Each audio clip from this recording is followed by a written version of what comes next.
So this is Ishvara's role, number one. Second is sustenance. Whatever is created, it may be sustained for, some things they live for 30 minutes. Some things they live for, 30 years. Some things they live for longer. So everything is birth. Then there is some sustenance. There are some stars which live for millions of years, but then at the end, everything dies. So the third principle, one is creation, one is sustenance, and the third is destruction to begin again. Do you see that the circle of life proceeds with these three macro principles? Those of you who are studying Ayurveda, you also know these principles. Pitta is creation, Kapha is sustenance, Vata is dissolution. You know that. In the same way, in this whole universe, a thought is born, it has a life, and then it dies. A person emerges.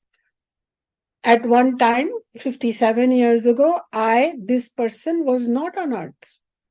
Just 57 years ago, there was a birth.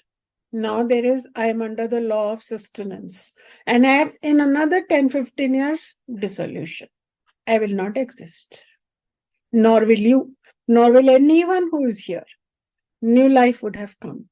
So this is very interesting that these three principles are there. And these three principles of the supreme principle Ishvara are given the name of Brahma, which is creativity, Vishnu, which is sustenance, and Shiva, or another word for Shiva is Mahesha, which is dissolution or destruction. Sometimes people say, oh, Shiva is the god of destruction. I don't like that. They don't understand that these gods are not separate from Ishvara, and they are not separate from the cycle of creation. Because if you don't have any dissolution, there'll be a problem. Just like in the body, when the cells don't die, we have a problem. We get cancer. So we want all these principles to work. If nobody died and people were thousands of years old, this universe would not be a comfortable place. We need this. We need everything to fall, all the leaves to fall for the winter, everything to become bare, and that's how we can enjoy a new spring. So these principles, the management of these laws are, then we say that just like we are humans, there are, we have talked about 14 lokas. We have talked about higher planes. So we say that very high planes, there is called Brahma Loka, Vishnu Loka. These are very high planes. We have, you can call them supreme beings or energy beings or intelligence beings. They are not anthropomorphic gods. Those are all our version of what the god looks like. That they are the carriers, they are the representations of Ishvara's power. And it is still questionable if they are beings at all. There's no clarity. The only clarity we know is that there is Brahman.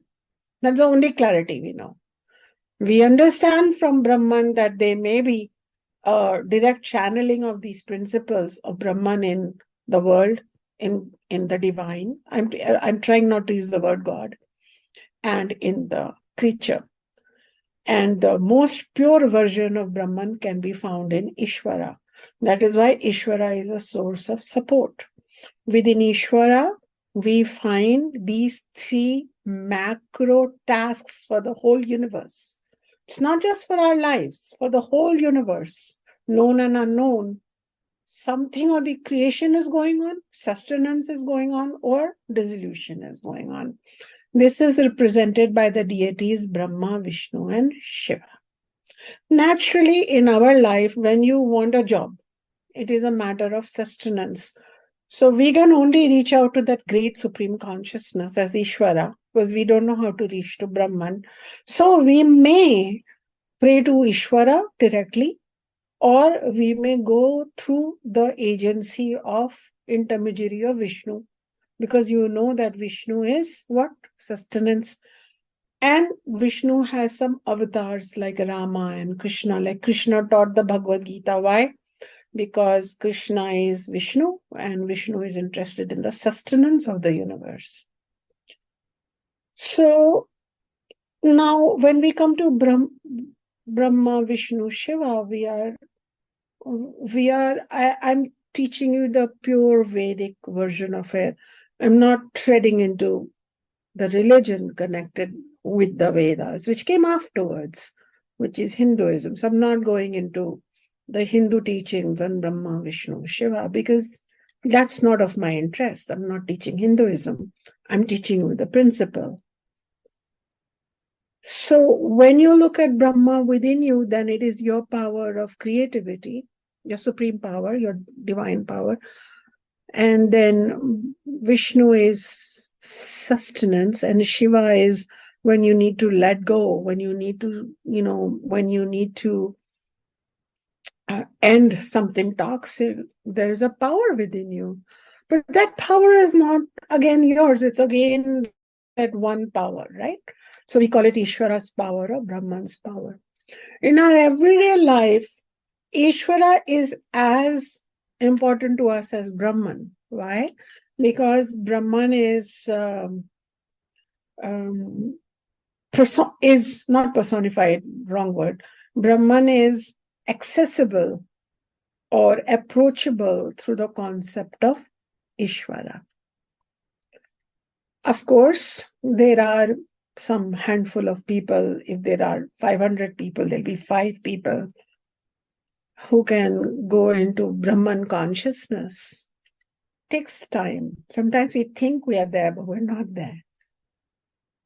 Anyway, so Ishvara is not a concept. There's a difference. Ishvara is not an imagination. We didn't put Ishvara in a story. Ishvara is nobody's dad, mom, son, child, daughter, anything. Ishvara is not a person. Is a pure, supreme intelligence, supreme consciousness. So the 3 macro principles and deities you understood, Brahma, Vishnu, Shiva. These are at the big level. Outer level, they are managing everything at a big level. Now, when you look into your individual life, we come into 3 important requirements. One is physical vitality, strength, survival, courage, those kind of things.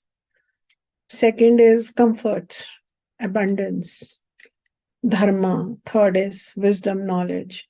So Durga, it's not very clear if it's Durga or Kali or Parvati. There are many names for her. Lakshmi and then Saraswati, those are clear. These are the deities, chief deities for this level of gifts from Ishvara. So for our purposes, knowing these 6, 3 divine masculine, 3 divine feminine archetypes is good enough. But I'm going to tell you something. When you start studying with me, you will have an understanding that it is the same water in the cloud. It is the same water that is raining. It is the same water that has collected in the river. That is the same water in the cup. But that water is what? That water is pure divinity. That is pure Brahman, which is accessible to us through the auspices of Ishvara. My work, I've been trying to identify my work as a teacher because I have many strengths. If I want to teach physical yoga, I can go on teaching it. If I want to teach Kundalini, I can go on teaching it. If I want to teach Advaita, Vedanta, I can teach it. Means humbly, whatever, to my best. I have an interest and I have some knowledge and I can teach it. But I have been thinking as a teacher myself about where will humanity or people who I am meant to help are going to get maximally helped in Kali Yuga, in the dark era of human existence. And I figured that connecting them to the pure concept of Ishvara, where Ishvara, and in my book I have written how Ishvara, as we want, if we want to be devoted to Ishvara as Mother Mary, then Ishvara will give us everything through Mother Mary's faith. So Ishvara is the divine agency. It is not sitting there and saying, whoever you are worshipping should have some connection with the Hindu goddess Durga. None of that. So when one understands Ishvara and one understands Bhakti Yoga, Karma Yoga, Upasana Yoga from that perspective, then you take a simple clod of earth and you realize that it is the home of Ishvara. Like it is, this clod of earth is in Ishvara and Ishvara is in this. And then it becomes the miraculous thing for you. So your perception changes, you don't feel so alone, you feel so connected. And I don't think the true Vedic purport of the yogic version of Ishvara is taught anywhere, and it doesn't definitely come through the practice of Hinduism, which confuses it and puts lots of rituals in it, even superstition in it. So we want to clear the way for a pure yogic understanding of Ishvara and see where we go with it. So I think I'll stop here and I'll see if there are any questions that people want to add in the chat. But maybe first they could add if things are a little clear for them, Ishani. Maybe you would get some feedback.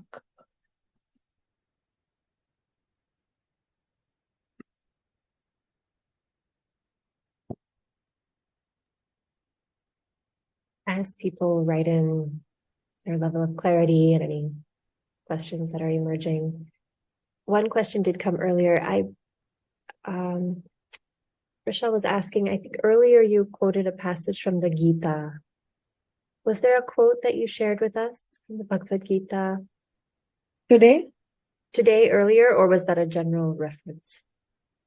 oh, I read from the writing, but I did quote something from the Gita. I quoted one verse from the Gita. Bhagavad Gita from chapter 4, verse 11.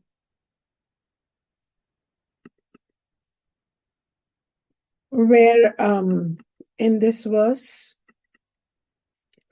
Lord Krishna says, Krishna and Rama, they are said to be, I'll talk about avatars in a bit, but they are said to be avatars of Vishnu, the sustenance principle of Ishvara. And he says that I will meet you in your worship the way you want to worship the ultimate. No, you don't have to worship me. I will come find you in the way you want to worship.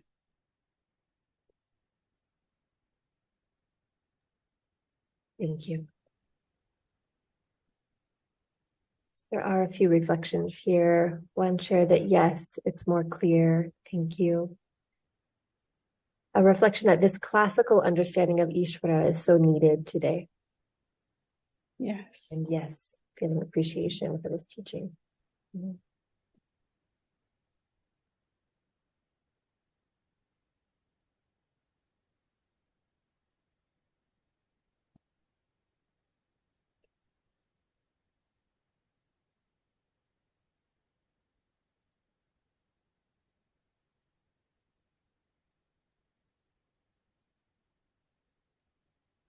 So Vishnu, the prince. So it is said that Ishvara, the principle, has manifested again and again for the purposes of sustenance. So not just here, but across the lokas. When the order, when dharma breaks down, then it is needed for Ishvara's Vishnu principle to manifest. So we've had these avatars of Vishnu, which I want to lead you pretty quickly through them because there's something to learn from each of them. But these avatars have taken place. The most famous are Rama, which is from our lineage city, Ayodhya, who was born there, and who is connected with the Deepavali festival, and the other is Krishna, who gave us the Bhagavad Gita. So these are the two most famous ones. Interestingly, the Buddha, Siddhartha, Gautama Siddhartha, Buddha is also considered an avatar of Vishnu. These avatars belong to Hinduism. They don't belong to the Vedas. But the way I teach it, I think I would teach it more from a Vedic principles perspective. So they are like archetypes, like we have 9 archetypes of the goddess. We can look at the archetypes of Vishnu to understand something for ourselves. So that would be an interesting class to have, because each avatar came to help us sustain something within our life. So that's helpful. More questions, comments?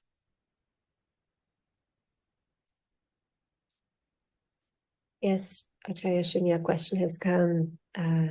There are 3 divine masculine and 3 divine feminine principles that you described today: creation, sustenance, destruction. And they're also reflected in the divine feminine principles. So what is the difference between divine feminine and masculine? There is no difference. I mean, they complement each other. They are pairs. So Brahma is paired up with Saraswati, Vishnu with Lakshmi, and Shiva with Durga. We often say Durga emerged from Parvati. So Shiva is paired with Parvati. Parvati means mountain goddess. Parvati is the name of mountain goddess, who is also Durga. Because from Parvati, the wife of Shiva, Durga emerged from her third eye. So Durga is the inner being of Parvati.